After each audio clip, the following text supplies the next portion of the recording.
sucesso da expansão do politicamente correto na opinião pública, em detrimento do marxismo econômico, que era a luta de classes, a tomada da economia, a expropriação dos meios de produção, deve-se a 3 razões bem simples. O sucesso do marxismo cultural, primeiro, é que as teorias econômicas marxistas são muito complicadas de entender. O cidadão comum, é uma teoria muito densa. E não é qualquer um que consegue entender o pensamento do Marx com relação às suas teorias econômicas. Enquanto que o tipo de dedução primária do raciocínio do politicamente correto, aliado à fantasia de um mundo ideal e sem defeitos, é digno de se fazer entender pelo mentecapto mais estúpido que esteja circulando pela sociedade. A segunda razão é porque o politicamente correto critica por criticar. Ele não critica para somar, para mudar a coisa para melhor. Ele critica para destruir. É crítica pela crítica. Pratica a crítica destrutiva até a exaustão.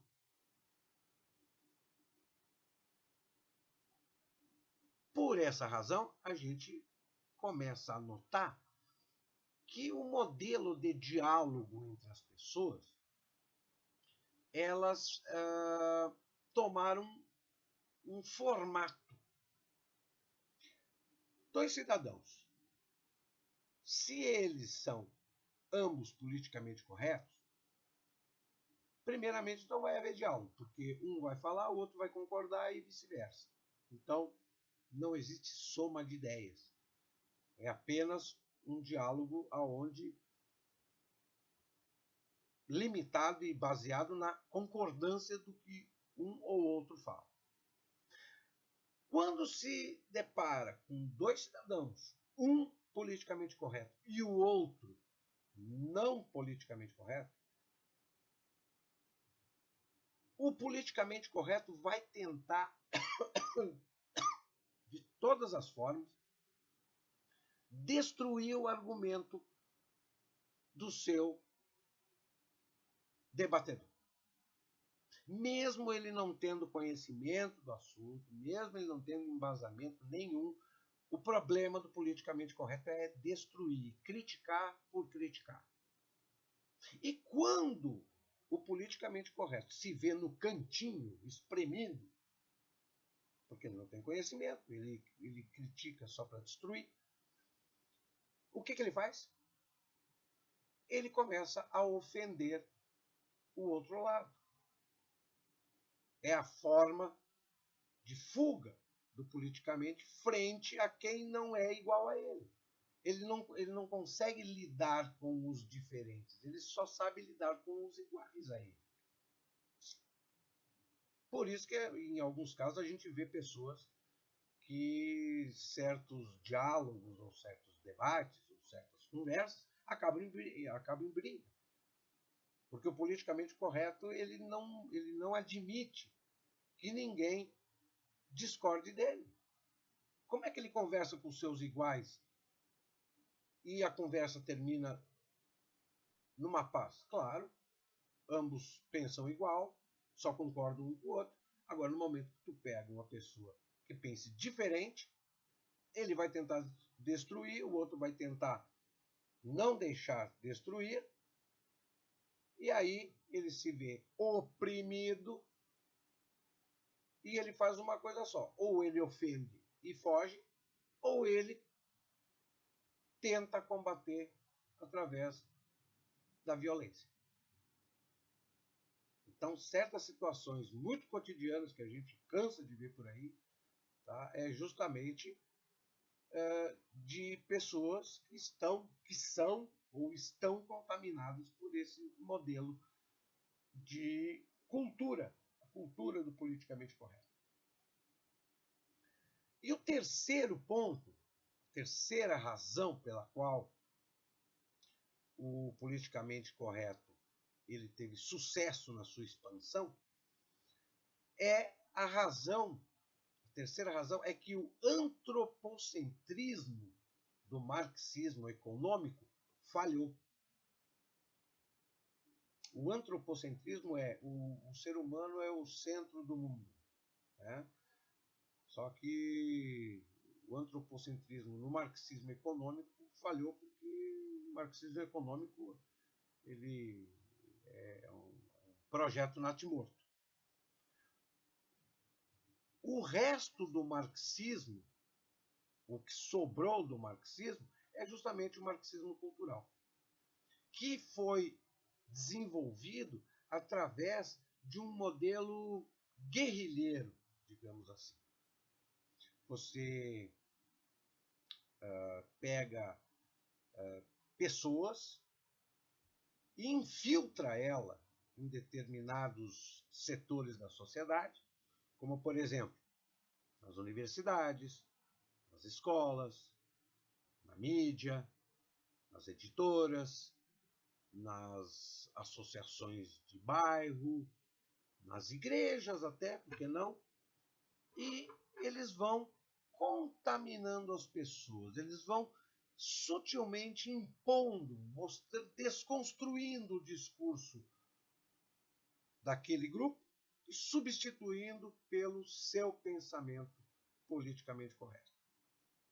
O que se passa hoje na sociedade ocidental, politicamente correto, ele não é um fenômeno brasileiro, ele já contaminou, ele já vem sendo praticado em todo o Ocidente. Começou na Europa, foi para os Estados Unidos e hoje aqui na América Latina nós já estamos de joelhos, literalmente. E o Oriente já vem sendo contaminado de alguma maneira também. O Oriente está gatinhando, mas eles estão lá implementando também. O que se passa aqui no Ocidente não é muito diferente do que se passou na União Soviética e na China no século XX. Assistimos ao policiamento do pensamento, à censura das ideias, rumo a uma sociedade totalitária. O que a gente enxerga diariamente? Uma repetição de notícias, de ideias, de fatos, sejam eles contemporâneos ou históricos, todos eles, de alguma maneira, revisionados, desconstruídos. Quando se fala desses 4 grupos sociais, que é o que a gente tem mais em foco, né, na mídia hoje, que são os negros, os índios, os ecoterroristas, as feministas. Esses grupos são as 4 ou 5 ferramentas que tentam, de alguma maneira, destruir o pensamento individual e impor as suas agendas para a sociedade, fazendo com que no momento em que eles destruam o pensamento individual, aquela pessoa ela é engajada no coletivo do pensamento politicamente correto, pensamento único. E isso, tudo que se trata ou se objetiva a ser pensamento único, governo único, forma única, e para mim tudo isso acaba num termo só, que é a ditadura. É uma ditadura cultural? É uma ditadura cultural. Existe a ditadura política, existe a ditadura econômica, existe ditadura para tudo. E nós estamos cada vez mais de joelhos e assistindo a consolidação da ditadura cultural dentro do Brasil e no Ocidente desde os anos... Na América Latina desde os anos 90. Nos Estados Unidos isso começou nos anos 60 do século passado. E na Europa foi no período do pós-guerra. Então a Europa se contaminou no pós-guerra, até 1950. Nos Estados Unidos começou nos anos 60. E nós aqui na América Latina nos anos 90. O que se pode fazer? Eu, particularmente, para quem gosta de liberdade, não se deixa contaminar por esse tipo de guerrilha cultural que é feita, de imposição que é feita. Quem gosta de liberdade vai querer manter o seu pensamento, a sua individualidade, a sua postura, a sua posição diante de qualquer tipo de assunto ou é aquela coisa, é abrir mão da sua cultura, do seu pensamento, da sua personalidade cultural para ser mais um dentro de um coletivo que a priori não mostra qual é o seu objetivo e aonde quer levar a sociedade. A única coisa que se sabe, de uma forma muito sutil, é que essas ferramentas levam a um denominador comum, que é a ditadura socialista. Os políticos de esquerda usam o politicamente correto. A economia, os economistas de esquerda, também fazem uso do politicamente correto para poder agilizar os seus projetos.